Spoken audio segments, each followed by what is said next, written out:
بسم اللہ الرحمن الرحیم۔ آج ہمیں علامہ شاہد عمران جلالی صاحب جو صدر ہیں جلالیہ علماء کونسل پاکستان کے، تحریک صراط مستقیم کے انٹرنیشنل طور پہ جو ہے وہ علامہ صاحب اس کو آن کرتے ہیں، اور اس کے حوالہ سے مختلف مقامات پر آپ نے انہیں دیکھا بھی ہوگا، مختلف محاذوں پر۔ آج ہم ان سے حالات حاضرہ پر جو سچویشن ہے اس کے متعلق گفتگو کریں گے اور جانیں گے کہ ان کا کیا موقف ہے، اور جو تحریک صراط مستقیم ہے، اس تنظیم کے سربراہ ہیں ڈاکٹر محمد اشرف آصف جلالی صاحب، ان کا موقف حالات حاضرہ پر جو اہم ٹاپکس ہیں ان کے متعلق کیا ہے، اور آنے والے مستقبل کے حوالہ سے یہ کیا دیکھتے ہیں۔ سب سے پہلے تو علامہ صاحب آپ کا بہت شکریہ، آپ نے جو ہے وہ ٹائم نکالا۔ جزاک اللہ۔ آپ کی طبیعت کیسی ہے؟ اللہ ٹھیک رسول ٹھاک کا ہے؟ بڑا کرم خیریت سے؟ ہے۔ آپ کی طبیعت کیسی ہے؟ الحمدللہ۔ آپ کو بہت بہت شکریہ، آپ اتنا لمبا سفر کر کے تشریف لائے۔ اللہ آپ کو سلامت رکھے، اللہ آپ کو برکتیں نصیب فرمائے۔ جزاک اللہ۔ اپنی گفتگو میں ہم کچھ جو کرنٹ ایشوز ہیں اس کے حوالہ سے گفتگو کریں گے، اور کچھ سوالات ہیں جو لوگوں کے ذہنوں میں پائے جاتے ہیں۔ میں کوشش کروں گا کہ ان کے سوالات میں آپ سے ڈسکس کروں، تاکہ ان کے ذہنوں میں اگر کوئی الجھنیں پائی جاتی ہیں تو اس کے اوپر آپ ان کی الجھنوں کو دور جو ہے وہ کریں، کیونکہ ظاہری بات ہے کہ عوام کا یہ رائٹ ہوتا ہے کہ وہ اپنے ذہن میں پائے جانے والے مسائل کا اپنی تنظیم سے یا جو مختلف سکالرز ہیں ان سے وہ اس کے بارے میں جان سکے۔ تو سب سے پہلے میں آپ سے علامہ صاحب سوال یہ کرنا چاہوں گا کہ آج کل ایک طبقہ نیا اٹھ رہا ہے، اور وہ انہوں نے ایک وہ چیز شروع کر دی ہے گفتگو میں اور مجلسوں میں کرنا، جو مطلب کہ کم سے کم میں نے تو نہیں اپنی زندگی میں دیکھی، اس سے پہلے شاید کسی نے کوئی بات کی ہو۔ ڈاکٹر اقبال، جن کو ہم مصور پاکستان کہتے ہیں، ساری دنیا جانتی ہے انہیں، ان کے حوالہ سے کچھ لوگ ان پر کفر کے فتوے لگا رہے ہیں کہ معاذ اللہ وہ کافر تھے۔ تو کیا یہ سارے ان کو نالج نہیں ہے، یا ایک جو ہے وہ گروہ اٹھ کے آج ڈاکٹر اقبال کی تکفیر کرنے جا رہا ہے؟ تو اس کے اوپر رہنمائی فرمائیں کہ یہ کیا مسئلہ ہے، کہ ڈاکٹر اقبال کا واقعی کوئی اس طرح کا مسئلہ تھا، یا یہ کوئی اور بات ہے اندر سے؟ انہوں نے آپ نے جو سوال کیا ہے وہ بڑا سینسٹیو سوال ہے، اور ہم مناظرات کی گفتگو بھی میں نے سنی جو اس پر کلام کرتے ہیں۔ پہلے نمبر پہ تو اور بڑے محاذ ہیں، کام کرنے کی ضرورت ہے ان محاذوں پہ، اور جو ینگ جنریشن ہے اس میں الحاد اور پھر مستشرقین، ان کے بہت بڑے فتنے ہیں جن کا ہماری نوجوان نسل کو سامنا ہے۔ تو جن کو اگر جو دین کا کچھ علم ہے، معلومات ہیں، ان کو چاہیے کہ اپنی نوجوان نسل کو اس لحاظ سے کچھ اویئرنیس پیدا کریں ان میں، نہ کہ ایسے ٹاپکس اور ایسے موضوعات کو وہ ڈسکس کریں کہ جو نوجوان نسل کے اذہان میں، ان کے مائنڈ میں اس طرح کے کچھ شک و شبہات پیدا کریں۔ تو جہاں تک آپ نے جو سوال کیا کہ ڈاکٹر محمد اقبال علیہ رحمہ کے جی معاذ اللہ وہ مسلمان نہیں تھے، اور ان کے لحاظ سے جی وہ آگے مزید بھی کہ جی وہ قادیانیوں کے حامی تھے اور انہوں نے قادیانیت کو سپورٹ کیا ہے۔ جی جی، وہ پوری وہ چین چلاتے ہیں کہ وہ قادیانیوں کی حمایت کر رہے ہیں، وہ کسی اور کو وہ الہ مان رہے ہیں، اس کی عبادت کی شاعری کر رہے ہیں، اس طرح کے بہت ساری وہ۔ اس میں جو ہمارے سنت و جماعت کا اس لحاظ سے موقف ہے وہ یہی ہے کہ ڈاکٹر اقبال علیہ رحمہ کی زندگی کے 3 ادوار ہیں، اور ان کا جو آخری دور گزرا ہے وہ مسلمان تھے، زندگی کے جو شب و روز گزرے ہیں وہ اسلام پہ گزرے ہیں، اور سرکار دو عالم صلی اللہ علیہ وسلم کی ختم نبوت کو بیان کرنے اور پھر اس پر پہرا دینے کے لحاظ سے ان کے وہ زندگی کے آخری ایام گزرے ہیں۔ جس طرح کہ آپ علیہ السلام کا فرمان نشان ہے کہ انما الاعمال بالخواتیم، کہ جس کا خاتمہ ایمان پہ ہو گیا تو ہم تو اسی کا ہی اعتبار کریں گے۔ تو ڈاکٹر اقبال علیہ رحمہ کی شاعری، جس کو وہ بیس بنا کر کلام کرتے ہیں کہ جی انہوں نے یہ شعر لکھا، اس میں یہ کفر ہے، وہ لکھا اس میں کفر ہے، شکوہ جوابی شکوہ میں جو آپ نے کلام کیا ہے وہ سمجھنے کے لحاظ سے ان حضرات کی میں یہ سمجھتا ہوں کہ کمی ہے کہ وہ ڈاکٹر اقبال علیہ رحمہ کے کلام کو سمجھ نہیں پائے۔ ہاں، جہاں پر کوئی شرعی اعتبار سے گرفت ہوتی ہے اس پر ہمیں حق ہے کہ ہم گرفت کریں، مگر یہ نہیں ہے کہ اب ہم ان پر کفر کا فتویٰ لگا دیں اور معاذ اللہ پھر کہ جی وہ مسلمان بھی نہیں تھے۔ اب جتنی ہماری ینگ جنریشن ہے کالجز یونیورسٹیز میں آپ دیکھیں تو ہمارے پاس صرف ایک ہی ایسی چیز ہے کہ ہم ڈاکٹر اقبال کی طرف ان کو راغب کر سکتے ہیں۔ بالکل، یعنی نوجوان نسل تو علماء سے معاذ اللہ اتنی متنفر ہے، اور بالخصوص جو آج کل نئے فتنے اٹھ رہے ہیں انہوں نے علماء سے نوجوان نسل کو اتنا دور کر دیا ہے کہ وہ علماء کی طرف آنے کو تیار ہی نہیں ہے۔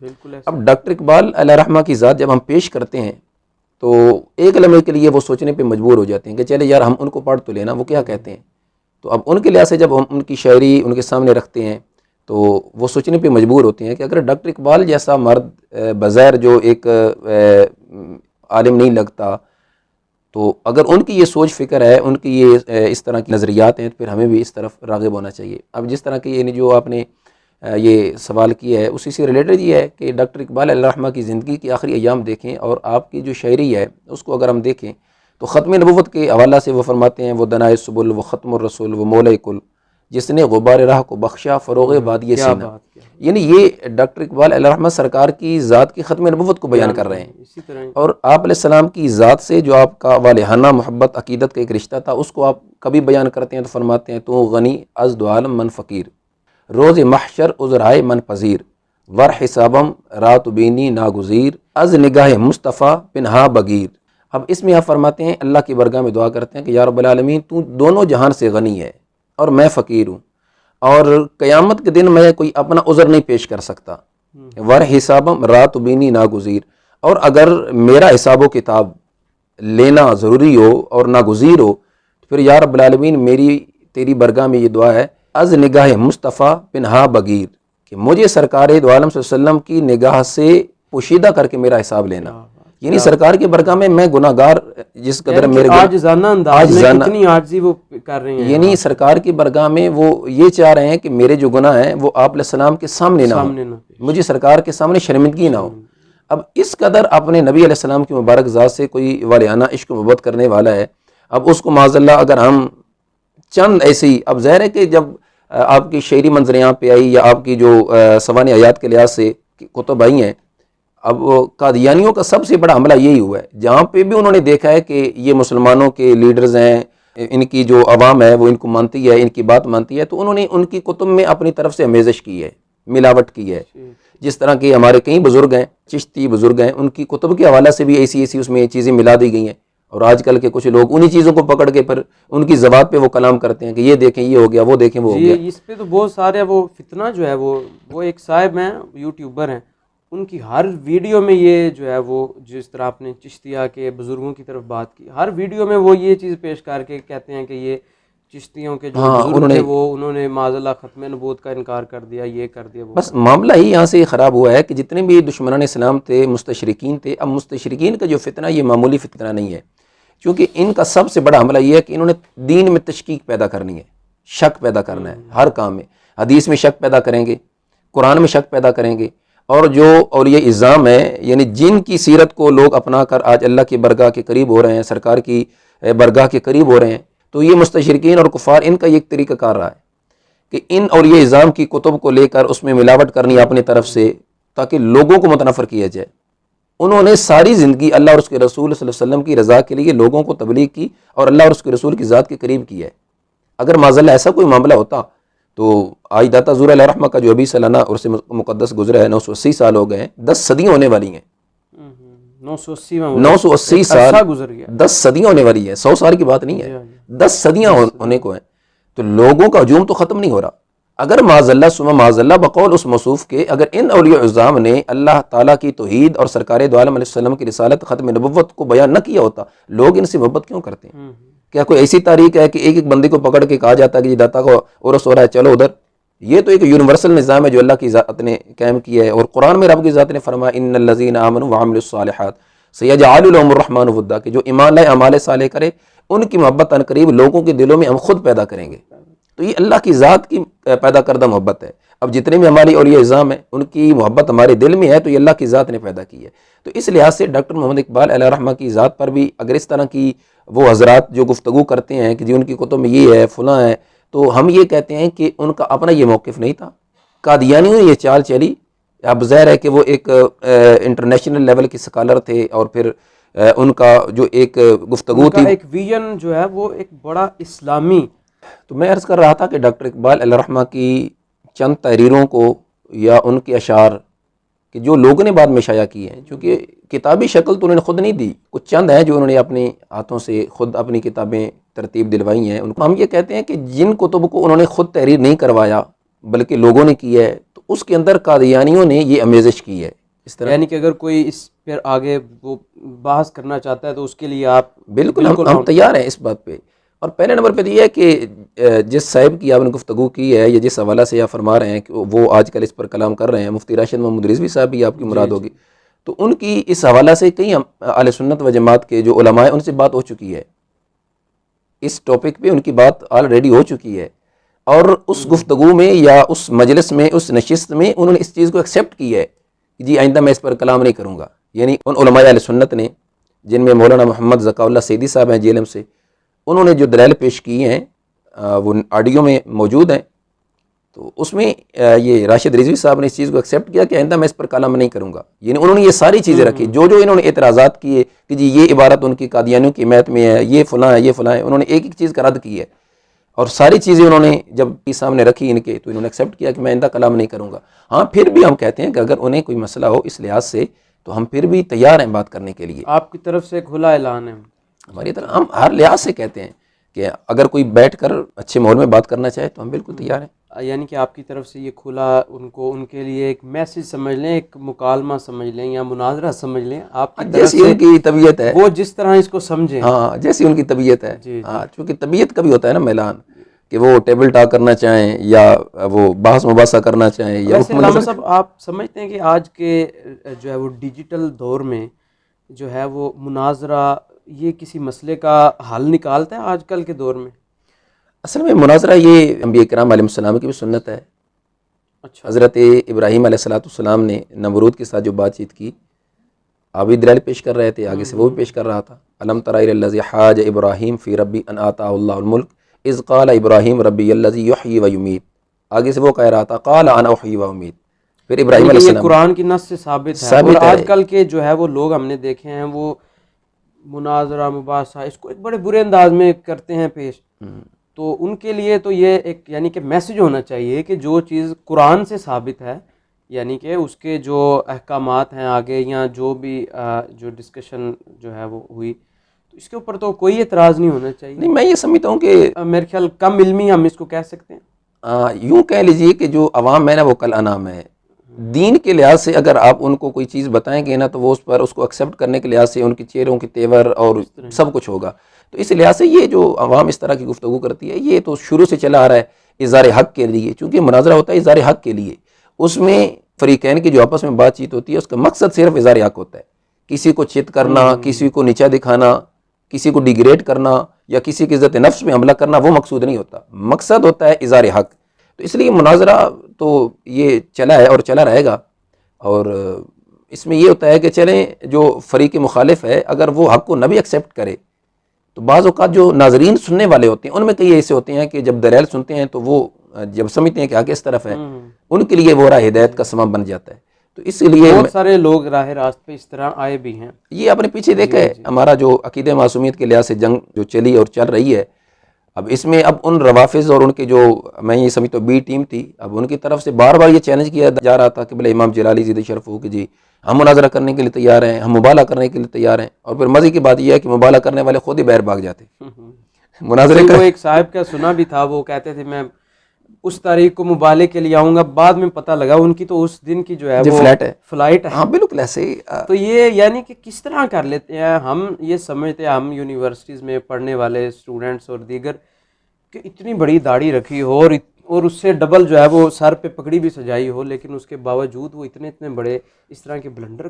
آپ نے جن صاحب کی طرف اشارہ کیا ہے نا وہ ان کے صرف قول فعل میں تضاد نہیں ہے بلکہ اس موصوف کے آئی ڈی کارڈ بھی دو ہیں. یہ شاید آپ کے علم میں ہو. وہ آئی ڈی کارڈ بھی دو رکھتے ہیں، پاکستان میں اور ہے اور باہر میں اور ہے. اور مزے کی بات یہ ہے کہ دونوں آئی ڈی کارڈ پہ ولدیت اور ہے. آپ اندازہ لگائیے دیندار بندہ ہو اور پھر پیر بھی ہو، سجادہ نشین بھی ہو، وہ کیسے اس کا ضمیر گوارا کر گیا کہ معذاللہ وہ اپنی ولدیت چینج کر رہا ہے. ڈوب مرنے کا مقام ہے صرف دنیا کے لیے اور دنیا کے چند ٹکوں کے لیے وہ ایسا کر رہے ہیں. تو اب ان سے آپ یہ توقع کریں، امید کریں کہ وہ دین بتائیں گے، دین سکھائیں گے. اب ان جیسے لوگوں کو دیکھ کر مطلب کہ جو ہم جیسے گناہ گار سے لوگ ہیں وہ کیا یعنی کہ ان کے آج کل کے تو نوجوانوں کو ایک وہ چھوٹی سی بس ایک دلیل چاہیے ہوتی ہے کسی چیز کو، یعنی کہ وہ اپنے لیے استعمال کرنے کی. جب ان کے سامنے اتنے بڑے دلائل موجود ہوں تو پھر کس طرف ہمارا معاشرہ جائے گا. یہ علامہ صاحب اگلا میں آپ سے یہ سوال کرنا چاہوں گا، ابھی ہمارے ملک میں ایک بڑی ایک صورتحال جو ہے نا وہ مذہبی جماعتیں ہیں ان کی طرف سے ایک بڑا ایک شور سا مچا ہے. ایک یہ ہماری جو قومی اسمبلی کے بعد سینٹ سے بل پاس ہوا تحفظ ناموس سے امہات المؤمنین اور صحابہ اکرام کا جو بل ہے, اس کے اوپر بڑی جو ہے نا وہ ایک جنگ چل رہی ہے. روافظ اس کو جو ہے وہ شیعہ حضرات جو ہیں وہ اس بل کو ختم کروانا چاہتے ہیں, اور دوسری طرف جو اہل سنت و جماعت جن کو بریلوی مکتبہ فکر سے جو ہے وہ تعبیر کیا جاتا ہے, اس میں جس طرح اس بل کی حمایت میں آواز اٹھنی چاہیے تھی اس میں نہیں اٹھ رہی آواز. جو مطلب میں نے ایک, آپ اختلاف بھی کر سکتے ہیں میری بات سے, یا جو ہمارے سامعین ناظرین ہیں, جو آواز اٹھنی چاہیے تھی اس طرح کی آواز نہیں ہے. میں نے یہ تقریباً اس ہفتے میں بہت بڑی بڑی کانفرنسز میں میں نے شرکت کی, اور میں نے کچھ جو ہے وہ جو اسکالرز تھے وہ نامور ہیں پاکستان کے بڑے بڑے, ان کے اوپر لوگوں کا اعتماد ہے, ان سے میں تو اس نیت سے گیا تھا کہ میں سنوں کہ یہاں پر, کیونکہ ہمارے لیے تو اہل بیت صحابہ اکرام امہات المومنین جو دیگر ہمارے لیے جو مقدس ذوات ہیں وہ ہمارے لیے, ہم اگر ان کا ادب نہیں بجا لائیں گے تو ہمارا تو دین ہی نہیں مکمل ہوگا. تو اتنے اہم ایشو پر جو ہے وہ آواز نہیں نظر آ رہی, صرف چند آوازیں جو ہے وہ سننے کو مل رہی ہیں. جلالی صاحب کی بلا وہ اس پہ کافی آواز بلند کر رہے ہیں, بلکہ وہ تو اور لوگوں کو بھی جھنجھوڑ رہے ہیں اس مسئلہ میں, لیکن جن کا حق تھا جو خود کو بڑا کہلواتے ہیں ان کی طرف سے اس پہ بالکل خاموشی ہے, اور ان سے اگر کوئی پوچھے تو وہ اس پہ بھی وہ ٹال مٹول کی پالیسی کر دیتے ہیں. اس پہ آپ کیا سمجھتے ہیں کہ اس کی کیا وجہ ہے؟ پہلے تو یہ ہے کہ جو مسئلہ کہ حق اہل سنت و جماعت سواد اعظم ہے, ان کا ازل سے ناموس رسالت, ختم نبوت اور ناموس اہل بیت و صحابہ کرام اور ناموس امہات المؤمنین رضی اللہ تعالیٰ عنہم کے لحاظ سے, پہرا دینے کے لحاظ سے ایک کردار رہا ہے. اب ہماری اسمبلی میں جب نمائندگی نہیں ہے, اگر کوئی ہمارے ہیں بھی نام نہاد اپنے آپ کو سنی کہلوانے والے, وہ تو روافظ کی گود میں بیٹھے ہیں. پیچھے یہ قبل ماضی قریب میں جو عقیدہ معصومیت کے لحاظ سے جنگ چلی, سوشل میڈیا پہ آپ نے دیکھا ہوگا.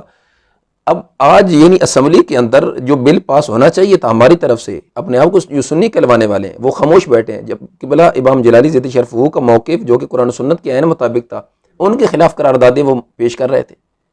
تو اس آزاد کشمیر تک جو ہے وہ قرارداد وہ منظور پیش کی گئی. ہاں, سندھ میں, آزاد کشمیر میں. تو یعنی کہ ایک دوسری طرف یہ بھی سوال ہے کہ ایک ہی بندے سے ان کو مسئلہ ہے, وہی قرارداد وہ سندھ اسمبلی میں پیش ہو رہی ہے, پنجاب اسمبلی میں پیش ہو رہی ہے, پھر نیشنل اسمبلی, پھر آزاد کشمیر تک جو ہے مجھے تو لگتا ہے کوئی انڈیا کی بھی کسی اسمبلی میں انہوں نے منظور کروائی ہوگی. اصل میں نا حق بیان کرنے والے سے لوگ ڈرتے ہیں, اور جو اہل سنت و جماعت کا آپ نے فرمایا کہ اس میں آواز نہیں اٹھائی جا رہی, تو سب سے پہلے تو جو روافظ کی بی ٹیم ہے اور ان کے سہولت کار ہیں, ہم ان کو اہل سنت سمجھتے ہی نہیں ہیں. یہ چیز بھی ہماری جو یعنی کہ وہ اہل سنت میں ان کا شمار نہیں, ان کا شمار نہیں ہے. اور جن کے لحاظ سے پھر آپ نے فرمایا کہ ہم نے ان میں آپ کسی کے نام اگر اس میں رات کو ایک کانفرنس ہوئی ہے 9 ستمبر کو, عرفان شاہ مشہدی کی, عزت رسول و بطور رضی اللہ تعالیٰ عنہا صلی اللہ علیہ وسلم انہوں نے نام رکھا تھا, جبکہ وہ تھی عزت عرفان کانفرنس. اور اس کے اندر جو کچھ ہوا وہ آپ نے بھی دیکھا, سوشل میڈیا پہ موجود ہے. اور جتنا وہ علامہ صاحب یہ تو ایک مطلب کہ میرے ذہن کے مطابق یہ اتنا بڑا کہ نام کیا ہے, عزت رسول کانفرنس, یعنی کہ رسول اللہ صلی اللہ علیہ وسلم کی عزت کے متعلق. اب اس کانفرنس کو میں نے تھوڑا سا دیکھا, سنا رات کو, تو اس میں تو مجھے مطلب کہ مجھے یہ تھا کہ میں اس کو بند کر کے نا میں سو جاؤں تو بہتر ہے. اس میں کوئی عزت رسول کی جی اس میں مجھے تو شروع سے لے کے آخر تک کوئی عزت رسول کی مجھے مطلب ایک بغیر کسی کی سائیڈ لیے مجھے بات نظر نہیں آئی. اس میں جو بھی تقاریر ہوئی ہیں وہ صرف وہ ایک شخصیت کو انہوں نے پکڑا, اس کو ٹارگٹ کرنے لگ پڑے, اور ہر مقرر نے یہ کیا کہ کیا اصل میں معاملہ یہ ہے کہ سال کے بعد ان کی ایک کانفرنس ہوتی ہے, اور پہلے یہ ہوتی تھی مینار پاکستان, اور وہاں پہ علماء و مشائخ کا ایک جمع غفیر ہوتا, ہم خود میں واقعی عزت رسول کانفرنس ہوتی تھی واقعی, یعنی اسما مسمہ وہ کانفرنس ہوا کرتی تھی. اب بجائے ترقی کے یہ تنزلی کی طرف, یعنی سفر آگے کی بجائے پیچھے کی طرف ہو رہا ہے. مینار پاکستان سے ناصر باغ, پھر ناصر باغ سے اب وہ کالا شاہ کاکو ادھر چلے گئے. اب عزت رسول صلی اللہ علیہ وسلم کا نام رکھ کر اور عزت بطور رضی اللہ تعالیٰ عنہا کا مقدس نام اس کانفرنس کا رکھ کر کتنی گستاخیاں ہو رہی ہیں, سرکار کی نموز پر کتنے حملے ہو رہے ہیں, ختم نبوت پہ حملے ہو رہے ہیں. ابھی یہ ستمبر چل رہا ہے, 7 ستمبر قادیانیوں کو غیر مسلم اقلیت قرار دیا ہمارے علماء و مشائخ نے. امام شاہ احمد نورانی صدیقی مرٹی علیہ الرحمہ نے, ان کو خراج تحسین پیش کرنے کی ضرورت تھی. قادیانیوں کے لحاظ سے قراردادی مذمتیں پیش کرنے کی ضرورت تھی. اور پھر قادیانیوں کی جو بی ٹیم ہے روافظ، ان کے لحاظ سے یہ قرارداد پیش کرنے کی ضرورت تھی، جبکہ انہی کے سٹیج پہ رافضی بیٹھے ہوئے تھے. جو آپ نے سوال کیا نا کہ نمو سے اہل بیت و صحابہ کرام عالم رضوان بل کی حمایت میں کیوں نہیں آواز اٹھائی جا رہی؟ ایک لفظ بھی نہیں بولا گیا اس کا. اب مزے کی بات یہ سنیں، 7.5 گھنٹوں پر مشتمل وہ کانفرنس ہے، کسی ایک مقرر نے اس بل کی حمایت میں ایک لفظ تک نہیں بولا. کیوں نہیں بولا؟ مجبوری کیا ہے؟ بڑا سوالیہ نشان. یعنی اب دیکھیے، مطلب عوام اس سے خود فیصلہ کر سکتے ہیں. آل کی نموز پر پیرا، اصحاب کی نموز پہ پیرا، آپ علیہ السلام کی نموز پہ پیرا دینے کے مترادف ہے. یعنی ان ذوات قدسیہ کی نموز پہ پیرا دینا سرکار کی نموز پہ پیرا دینا ہے، عزت رسول کا نام رکھ کر. مگر عزت رسول پر پیرا دینے کے لحاظ سے ایک بات تک نہیں کی گئی. اب مزے کی بات یہ ہے کہ اس سٹیج کو اگر آپ بغور دیکھیں، ابھی بھی ویڈیو آپ اٹھا کے دیکھ لیجئے، وہاں پر وہ لوگ بھی بیٹھے ہوئے ہیں. یہ طاہر القادری جو منہاج والا ہے، اسی کا ایک منہاج کا کوئی فاضل ہے، علی وقار اس کا نام ہے، منہاجی، وہ جواد نقوی یا لتشی ہے، اس کے مرکز میں گیا اور اسی بل کے متنازع ہونے کے لحاظ سے اس نے گفتگو کی، اور وہی بندہ عرفان شاہ کے سٹیج پہ بیٹھا ہوا تھا. اب وہ بات کرے گا؟ یا عرفان شاہ اس کی موجودگی میں، یا اس جیسے اور سینکڑوں بندے بیٹھے تھے جن کے روافظ سے تعلقات ہیں، اور یکم ربیع الاول کو روافظ ادھر جا رہے تھے. اب تو انہوں نے اعلان کر دیا ہم نہیں جائیں گے. کیوں نہیں جائیں گے؟ صرف جو قبلہ امام جلالی زیدہ شرفو نے آواز بلند کی کہ اگر یہ یکم کو جائیں گے تو 12 کو ہم وہاں جائیں گے. تو 12 کو تو بہت بڑا ایک عوامی ریلا نکل سکتا ہے، یعنی کہ بہت بڑا ایک بہت بڑا کراؤڈ ہو سکتا ہے. اب ان کو عقل آ گئی ہے، سمجھ آ گئی ہے کہ اگر ہم نکلیں گے یکم کو تو 12 کو جو غلامان مصطفیٰ صلی اللہ علیہ وسلم کا اور محبان اہل بیت و صحابہ کرام کا جو جمع غفیر ایک سمندر ہوگا، وہ تو ہمیں بھاگ لے کے جائے گا. کنٹرول کرنا مشکل ہو سکتا ہے، ریاستی اداروں کے لیے مشکل ہو سکتا ہے. بالکل یہ ایسے تو ایک چھوٹا سا طبقہ ہے. تو اس لحاظ سے وہ جو عزت رسول صلی اللہ علیہ وسلم کانفرنس تھی، یا عزت بطول رضی اللہ تعالیٰ عنہ، ان مقدس ہستیوں کے نام کو استعمال کیا گیا، وگرنہ وہاں پر اپنی عزتوں کی بات کی گئی. اور یہ سال کے بعد ایک منڈی مویشیاں لگاتے ہیں صرف اپنی عزت بچانے کے لیے. اور پھر مزے کی بات یہ ہے کہ سٹیج پہ بندے زیادہ ہوتے ہیں، مجمع میں تھوڑے ہوتے ہیں. یعنی مقررین مہمان زیادہ ہیں، عوامی بندے تھوڑے ہیں. ایک دوسرے کے کل یہ دست و گربان تھے، وہ اس کو کافر کہہ رہا تھا، یہ اس کو کہہ رہا تھا، وہ رافضی ہے، یہ خارجی ہے، یہ نسبی، اس طرح کی آپس میں یہ دست و گربان تھے. اور آج یہ آپ یوں سمجھ لیجئے کہ ہم نوالا ہم پیالہ آپ کو نظر کیوں آ رہے ہیں؟ صرف ایک ہستی کی وجہ سے، قبلہ امام جلالی زیدہ شرف کی وجہ سے. یہ تو بہت بڑی کرامت ثابت ہے. ہاں، یہ بس اس ایک ہستی کے بغض میں سمجھ لیں، مخالفت میں سمجھ لیں، حسد میں سمجھ لیں، جو مرضی آپ سمجھ لیں صرف. اور پھر آپ نے یہ 7.5 گھنٹے کی گفتگو آپ اٹھا کے دیکھیں، جو بھی آتا صرف امام جلالی کو ڈسکس کرتا. اب قبلہ امام جلالی کی جو ضربیں ان کو لگی ہے نا، رات کو ان کو نیند بھی نہیں آتی. جس طرح سے یہ دیتا تھا کنج بخش علی جویری رضی اللہ عنہ کا سالانہ عرس مقدس گزرا ہے، اب اس پوری تقریب میں آواز نہیں اٹھائی گئی. کیوں نہیں اٹھائی گئی؟ ہمارے سنت و جماعت کا وہ ایک نمائندہ سٹیج تھا، وہاں پہ تو ہر مقرر کو چاہیے تھا کہ وہ آواز اٹھاتا. پہلے نمبر پہ تو علماء کو بلایا نہیں گیا. اس دفعہ کیوں نہیں بلایا گیا؟ یہ بھی ہم پوچھنے کا حق رکھتے ہیں نا. داتا ظہور علیہ رحمہ کا آستانہ ہمارا آستانہ ہے. یہ نہیں ہے کہ ہم کوئی اس کی سجادہ نشینی چاہتے ہیں یا ہم کو گلوں کا حساب چاہتے ہیں. نہیں، اللہ معاف فرمائے، ہمیں بالکل بھی اس سے کوئی غرض نہیں ہے. وہ میرے استاد گرامی حضور قبلہ امام جلالی زیدہ شرفو فرماتے ہیں کہ ماہ مدینہ اپنی تجلی عطا کرے، یہ ڈھلتی چاندنی تو پیر دوپہر کی، اس کی کیا حیثیت دنیا کے ٹھگوں کی. ہمارا ایک ہی مطالبہ ہے کہ سیدی داتا گنج بخش علی اجویری رضی اللہ عنہ کی جو تعلیمات ہیں ان پر عمل ہونا چاہیے. اب اس پورے عرس مقدس کی تقاریب میں جتنے دن بھی تقاریب چلتی رہی ہیں، کسی ایک بندے نے آواز نہیں اٹھائی، حالانکہ اعلامیہ پیش ہونا چاہیے تھا. اور ہمارے جتنے بھی ادارے ہیں قانون نافذ کرنے والے، ان کو یہ باور کرایا جاتا آپ نے جو قدم اٹھایا آپ اس پر عمل کریں، اس قانون کو نافذ کریں، ہم بالکل آپ کے ساتھ کھڑے ہیں. مگر نہیں آواز اٹھائے گی. کیوں؟ اس لیے کہ تانے بانے اندر سے ملتے ہیں. تانے بانے چھوڑ کے تو اب تو بالکل جس طرح کہتے ہیں کہ زہر سب کچھ ہو گیا ہے نا. اب میں یہاں پہ یہ بھی عرض کرتا چلوں کہ عزت عرفان کانفرنس رات کو ہو گئی ہے. اب آپ بس دیکھیں کہ فلیٹیں کب جو ہے نا وہ لینڈ کرتی ہیں. یعنی جتنے بھی وہاں پر اسٹیج پہ بیٹھے تھے اللہ ماشاء اللہ 50% لوگ آج نہیں تو کل ان کی فلیٹیں اڑ جائیں گی. ملک برطانیہ کے قدموں میں جا کر وہ بیٹھ جائیں گے. 2 کام سے آتے ہیں بس وہاں سے چندہ فنڈ اکٹھا کیا اور یہاں پہ ایک کانفرنس کی، پھر وہاں جا کر حساب و کتاب اپنا شروع. جو ان کا مشن ہے، نہ دین سے غرض نہ مسلک سے کوئی غرض، بس دنیا کی دولت، دنیا کی ہوس. یہ تو پاکستان کے بھی مطلب کہ مخلص نہیں لگتے. تو یہاں تو میں اپنے آرمی چیف صاحب سے بھی گزارش کرنا چاہوں گا، جو کہ آج کل انہوں نے احتساب کا ڈنڈا پکڑا ہوا ہے اور بڑے بڑے کرپٹ پکڑ رہے ہیں.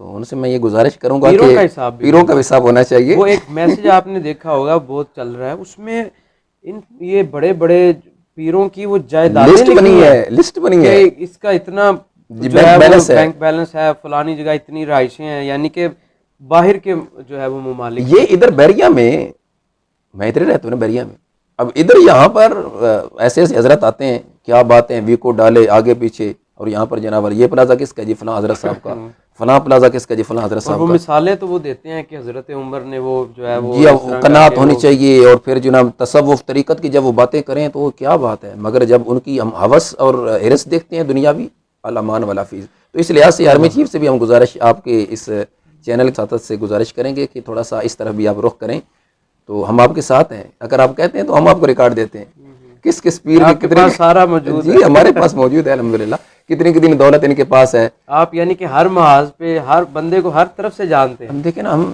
اس میں کوئی اپنی ذات منوانے کے لیے نہیں کرتے, صرف اور صرف نا حق کو واضح کرنے کے لیے, کہ چونکہ انہوں نے حضرت قبلہ امام جلالی زید شرف کو تنہا سمجھا تھا, اسی وجہ سے ان کی مخالفت میں یہ سارے اکٹھے ہو گئے. ان کو یہ تھا کہ یہ اکیلا بندہ ہے, اور ہم جب پریشر اس پر ڈیولپ کریں گے, پریشرائز کریں گے تو آگ سے پیچھے ہٹ جائے گا, مگر جس کو اللہ استقامت دے تو وہ کیسے آگ سے پیچھے ہٹ سکتا ہے. تو ہم بھی ان کے کارکن ہیں, ان کے خدام ہیں. ہم بھی کوشش کر رہے ہیں کہ جیسے ہمارے امام ہمارے قائد اگر حق بیانی کر رہے ہیں تو ہم بھی کچھ نہ کچھ ان کا دست و بازو بنے. تو اس لحاظ سے ہم نے ان کو بے نقاب کیا, اور ان کی ہم نے جائیدادیں دیکھی, پراپرٹیاں دیکھیں, اور پھر دین سے دوری دیکھی. اب سالانہ اور سے مقدس جو ان کے بزرگوں کے ہوتے ہیں, اب یہ تو سارے اپنے بزرگوں کے نام کو کھا رہے ہیں نا, ان کی دین سے کیا غرض ہے.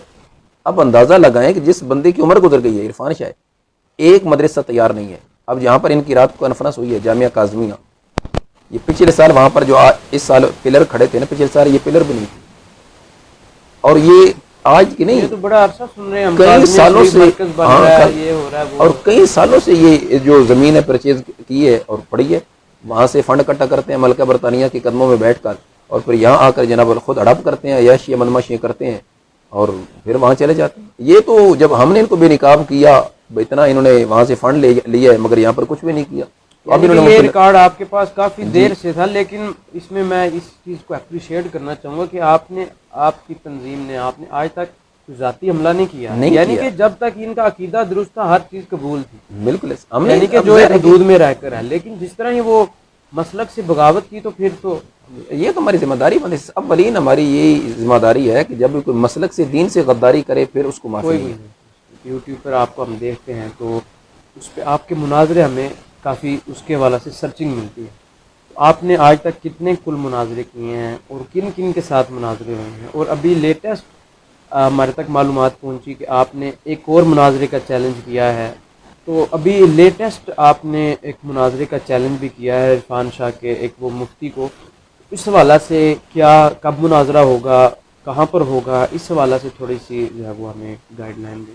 سب سے پہلے تو یہ ہے کہ جب بھی کسی نے اگر حق کو دبانے کی کوشش کی ہے تو ہم نے اللہ کے فضل سے اس کو دبایا ہے, پورا دبایا ہے.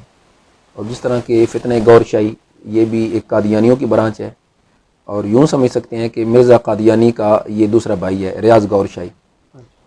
چونکہ معاذ اللہ اس کے ایسے ایسے کفری نظریات ہیں کہ قرآن 40 پارے ہیں, اور پھر میری حضرت عیسیٰ علیہ السلام سے معاذ اللہ ملاقات ہوتی ہے, اور پھر اسی طرح معاذ اللہ سوا معاذ اللہ امام مہدی ہونے کا وہ دعویٰ کرتا تھا, اور حجر اسود میں میری تصویر ہے, چاند میں میری تصویر ہے.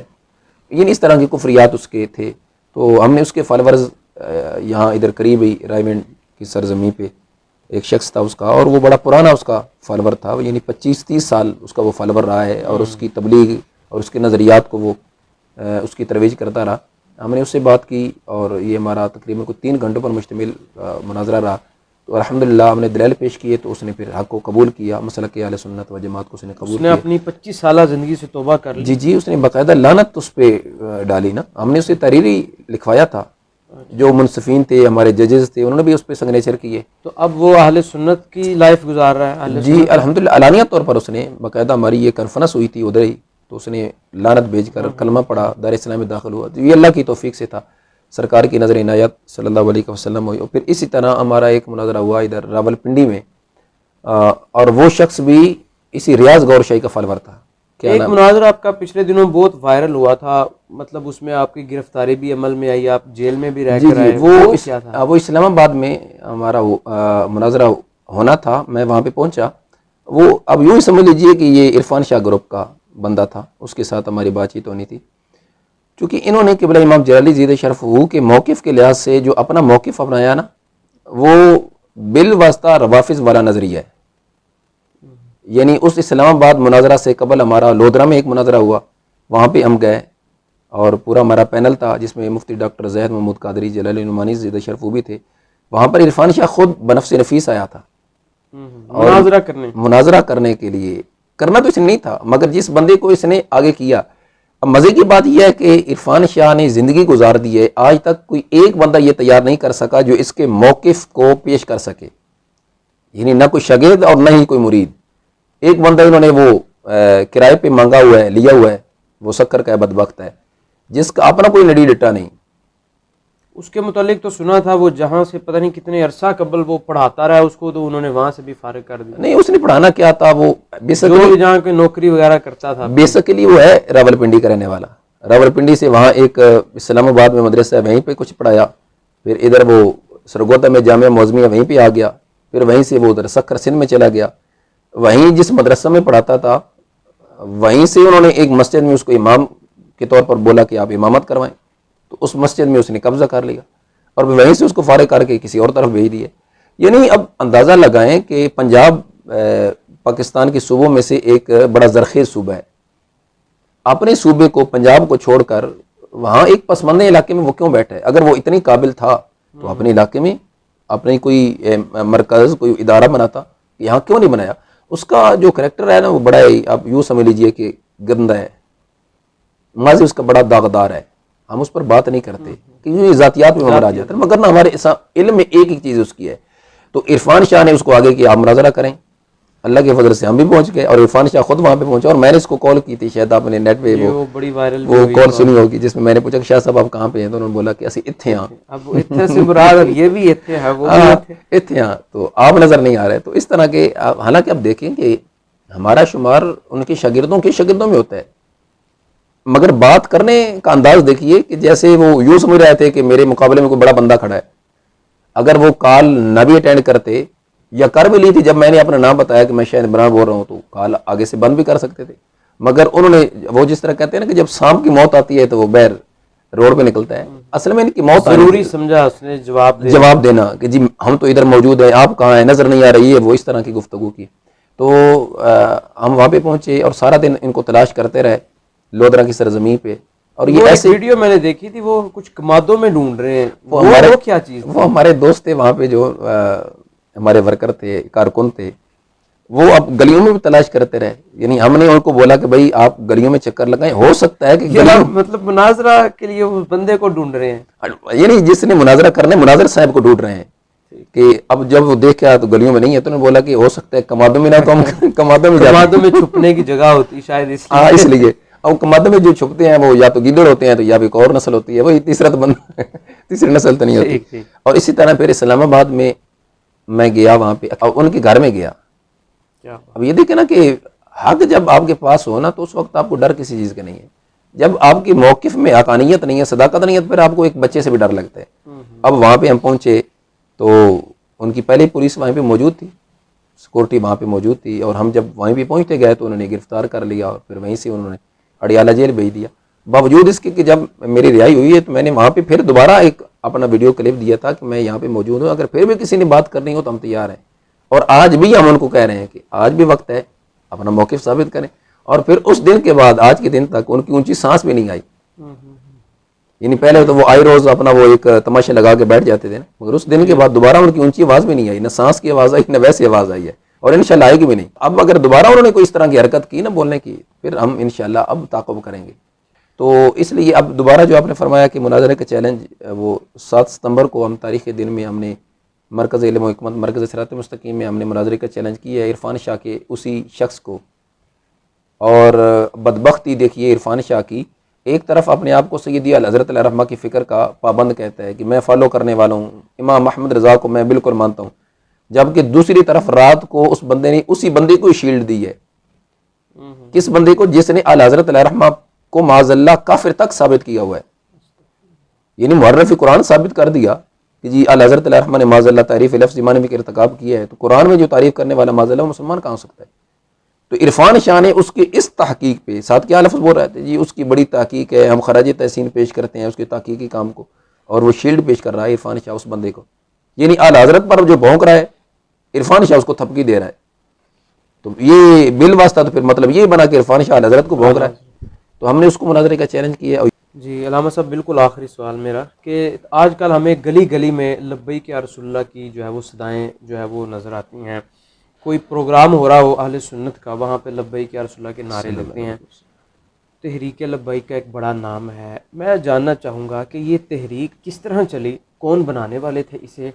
کیونکہ ہم جن لوگوں سے ہمارا اٹریکشن ہوتا ہے وہ کہتے ہیں کہ یہ ایک ایسی تحریک ہے جس کو ایجنسیوں نے لانچ کیا ہے، یہ حادثاتی تحریک ہے، جبکہ میں نے اس کے اوپر کچھ ریسرچ کی تو مجھے اس کے بڑے جو ہے وہ بہت ایک بیک گراؤنڈ نظر آیا، تو میں اس پہ آپ کی رہنمائی لینا چاہتا ہوں کہ یہ اصل میں تحریک کہاں سے چلی، اس کے اوپر تھوڑا سا اس کے پس منظر پہ تھوڑا سا روشنی ڈالیں۔ یہ بیسیکلی جو تحریک ہے نا، یہ تحریک صراط مستقیم پاکستان ہی ہے، جس کے بانی حضرت کنز العلماء مفتی ڈاکٹر محمد اشرف آصف جلالی صاحب زید شرف، جو کہ موجودہ تحریک لبیک یا رسول اللہ صلی اللہ علیہ وسلم کے چیئرمین ہیں، اور متفقہ طور پر انہیں چیئرمین بنایا گیا۔ اس کا تھوڑا بیک گراؤنڈ یوں سمجھ لیجئے کہ 4 جنوری 2011 کو جب غازی ناموس رسالت غازی ممتاز حسین قادری شہید الرحمہ نے شیطان تاثیر کو وصل جہنم کیا، تو حضور قبلہ امام جلالی زید شرف تب زرعی یونیورسٹی فیصل آباد میں خطاب کر رہے تھے، یعنی 4 جنوری 2011 کو جب وصل جہنم کیا گیا اسی وقت آپ خطاب فرما رہے تھے، تو آپ کو دوران خطاب یہ بتایا گیا کہ جی شیطان تاثیر کو وصل جہنم کر دیا گیا، تو آپ نے وہیں پہ ہی حمایت کی غازی ممتاز حسین قادری شہید علیہ رحمہ کی، اسی مقام پہ، حالانکہ جانتے نہیں تھے غازی صاحب کو کہ نام ان کا کیا ہے، کہاں سے ان کا تعلق ہے، کون ہے، بس صرف یہ کہا کہ اس گستاخ کو جس نے بھی وصل جہنم کیا ہے وہ بندہ غازی ہے۔ پھر آپ نے 9 جنوری کو تحفظ ناموس رسالت صلی اللہ علیہ وسلم سیمینار کا انعقاد کیا ایوان اقبال لاہور میں۔ اب 9 جنوری تک ابھی تک غازی صاحب علیہ رحمہ کا کیس کسی وکیل نے نہیں پکڑا تھا، یعنی کوئی وکیل کیس پکڑنے کے لیے تیار ہی نہیں ہو رہا تھا کہ ایک طرف حکومت ہے اور دوسری طرف ہم اگر ان کا کیس پکڑتے ہیں تو یوں ہی ہے جیسے موت گلے کو لگائیں۔ خیر قبلہ امام جلالی زید شرف نے 9 جنوری کو 2011 9 جنوری کو ایوان اقبال میں پروگرام کیا اور اس میں بڑے بڑے وکلاء کو بلایا، اور پھر تقریباً 4 گھنٹوں پر مشتمل آپ نے دلائل پیش کیا، آج بھی وہ نیٹ پہ موجود ہے، بڑے بڑے اس میں بزرگ بیٹھے ہوئے ہیں، اور بڑے بڑے وہ اپنے آپ کو جو آج کہتے ہیں کہ ہم نے یہ کام کیا ہے، جو غازی ایک وہ جسٹس ہے نذیر غازی نامی شخص ہے، تو وہ آج وہ کہتے ہیں میں نے یہ کام کیا، میں نے وہ کام کیا، اس سٹیج پہ میں نے پہلی دفعہ اس کو فرسٹ ٹائم میں نے دیکھا، جو کہ نہیں میں نہیں جانتا، میں نہ اس کی شکل کو جانتا نہ اس کے نام کو، پہلی دفعہ میں نے اس سٹیج پر دیکھا، اور وہاں پہ بھی یہ قبلہ امام جلالی زید شرف کی تعریفوں کے پل باندھ رہا تھا، اور شیخ مناج طاہر القادری کے لحاظ سے یہ کہہ رہا تھا کہ جی انہیں اس چیز کا اندازہ نہیں ہے کہ یہ معاملہ کتنا حساس ہے، سینسٹیو ہے، لہٰذا انہوں نے شیطان تاثیر، چونکہ اس طاہر القادری نے شیطان تاثیر کی حمایت میں 13 گھنٹوں پر مشتمل خطاب کیا تھا نا، غازی صاحب کو قاتل ثابت کیا اور شیطان تاثیر کو معاذ اللہ بے گناہ بے قصور گستاخ رسول کی حمایت کی، اور پھر جس کا قبلہ امام جلالی زید شرف نے رد کیا، گلشن راوی مسجد میں یا رسول اللہ صلی اللہ علیہ وسلم مسجد میں آپ نے عشق رسول صلی اللہ علیہ وسلم سیمینار کیا، وہ بھی نیٹ پہ موجود ہے، اور اس میں آپ نے ایک دلیل کا رد کیا، اور یعنی یہ اسی سے ریلیٹڈ ہی غازی صاحب کی تاریخ اور پھر غازی صاحب کی معاملہ کے لحاظ سے یعنی یہ اسی سے ریلیٹڈ ہے، اور پھر آپ 19 جنوری 2011 کو کاروان عشق رسول صلی اللہ علیہ وسلم یہاں سے راولپنڈی کے سرزمین پہ غازی صاحب کے گھر لے کر کے گئے تھے لاہور سے، یعنی کہ اسی مہینے 15 دن بعد 4 جنوری کو وصل جہنم کیا غازی صاحب نے شیطان تاثیر کو، غالباً 5 جنوری کو آپ نے جیو نیوز پہ اپنا بیان دیا، 9 جنوری کو آپ نے تحفظ ناموس رسالہ سیمینار کیا، اور 19 جنوری کو آپ یہاں سے کاروان لے کے گئے، راولپنڈی پہنچے، تو وہاں غازی صاحب کے گھر جب آپ گئے وہاں سامنے آپ نے تقریر کی، آج بھی وہ موجود ہے، اور غازی صاحب کے جو بھائی ہیں محترم محمد دلپذیر اوان صاحب، ان کا یہ کہنا تھا کہ اب سے پہلے یعنی ڈاکٹر صاحب کے آنے سے پہلے ہمارے گھر کا جو گھیرا تھا وہ بڑا تنگ کیا جا رہا تھا، ہم گھر سے باہر نہیں نکل سکتے تھے، اتنی ہمیں پریشرائز کیا جا رہا تھا، مگر جب سے ڈاکٹر صاحب تشریف لائے ہیں تو اب وہ ساری سختی سارا معاملہ حل ہو گیا ہے، اب اس کے بعد پھر ڈاکٹر صاحب نے ایک تحریک چلائی غازی صاحب کی رہائی کے لحاظ سے، اور اس دوران ڈاکٹر صاحب نے جتنے پروگرامز کیے غازی صاحب کی حمایت میں، وہ شان رسول صلی اللہ علیہ وسلم کانفرنس ہو ریلوے اسٹیڈیم گڑی شو میں، یا مکین گنبد خضرا ملین کانفرنس ہو مینار پاکستان میں، تو اس طرح کے پروگرام بڑے بڑے پروگرام کیے ان کی رہائی کے لیے، انٹرنیشنل لیول پہ پروگرام اور پھر اسی طرح جو ادھر شان رسول صلی اللہ علیہ وسلم کانفرنس ہوئی تھی ریلوے اسٹیڈیم گڑی شو میں، وہاں پہ ہی پھر قبلہ امام جلالی زیدی شرف کو تاریخ رہائی غازی ممتاز حسین قادری شہید علیہ الرحمہ کا چیئرمین منتخب کیا گیا. وہ آج بھی نیٹ پہ موجود ہے. محترم محمد شاہ ویس نورانی صاحب نے ڈاکٹر صاحب کا ایسے ہاتھ پکڑا ہوا ہے اور کہہ رہے ہیں کہ یہ ہمارے قائد ہیں، ان کے کہنے پہ ہم نے لبیک کہنا ہے. اب ڈاکٹر صاحب کو جب چیئرمین بنایا گیا تاریخ رہائی غازی ممتاز حسین قادری شہید علیہ الرحمہ کا، تو ڈاکٹر صاحب اس کو لیڈ کر رہے ہیں، صبح و شام اس کے پروگرامز کر رہے ہیں. غازی صاحب کی رہائی کیسے ممکن ہے، اس کے لیے پروگرامز ہو رہے ہیں، ریلیاں ہو رہی ہیں. ایون کہ ہماری ویکلی ایک ریلی ہوتی تھی ہر بدھ کو داتا حضور علیہ الرحمہ سے لے کر اسمبلی ہال تک. اب یہ کوئی معمولی کام نہیں ہے، ہر ہفتے کو ایک ریلی نکالنا اور غازی صاحب کی تاریخ کو مزید اس کو آگے لے کے چلنا. اسی طرح پھر ڈاکٹر صاحب نے اس تاریخ کو آگے چلانے کے لیے لوگوں کو بھی دعوت پیش کی کہ آپ بھی ہمارے ساتھ چلیں، یہ تاریخ ہے اور یہ غازی صاحب کی رہائی کے لیے ہم نے منائی ہے، جس میں لوگ شامل ہوتے گئے. پھر جس طرح کے حافظ خادم حسین رضوی صاحب علیہ الرحمہ وہ بھی اس میں شامل ہوئے اور دیگر بھی لوگ اس میں شامل ہوئے. پھر جب غازی صاحب علیہ الرحمہ کی شہادت ہو گئی، رہائی نہ ہوئی، تو اسی تاریخ یعنی تاریخ رہائی غازی ممتاز حسین قادری شہید علیہ الرحمہ کو تاریخ لبیک یا رسول اللہ صلی اللہ علیہ وسلم میں کنورٹ کیا گیا. اب آلریڈی جو ڈاکٹر صاحب اس تاریخ رہائی غازی ممتاز حسین قادری شہید علیہ الرحمہ کے چیئرمین تھے، تو آپ کو ہی تاریخ لبیک یا رسول اللہ کا متفقہ چیئرمین منتخب کیا گیا. وہ آج بھی نیٹ پہ وہ جنازے پہ اعلان کیا گیا. جی چیلم تھا غازی صاحب علیہ الرحمہ کا. ڈی چوک جب ہمارا کارواں پہنچا لیاقت باغ سے ڈی چوک تک، پھر وہاں پر یہ باقاعدہ اعلان کیا گیا اس تاریخ کا، اور اس میں ڈاکٹر صاحب کو متفقہ چیئرمین منتخب کیا گیا. اتحاد کی آج کل بڑی خبریں چل رہی ہیں. اللہ کرے، ہم تو بڑے اس کے خواہش مند ہیں. فکر رضا پہ جو بھی آنا چاہے ویلکم. آپ سب چیزیں بھول جائیں گے. جی فکر رضا پر آ جائے تو آپ سب کے بالکل جو بھی ذاتی کوئی اختلاف کو کسی نے ہمارے ساتھ کیا، یا ڈاکٹر صاحب قبلہ تو فرماتے ہیں کوئی ہمیں کوئی گالی نکالے بنے، ہمیں کوئی اس سے پرواہ سروکار نہیں. کوئی مسلک سے غداری کرے ہم سے وہ برداشت نہیں. تو مسلک اعلی حضرت پر کوئی اتحاد چاہتا ہے تو ہم اس کے پاس چل کر جانے کے لیے تیار ہیں.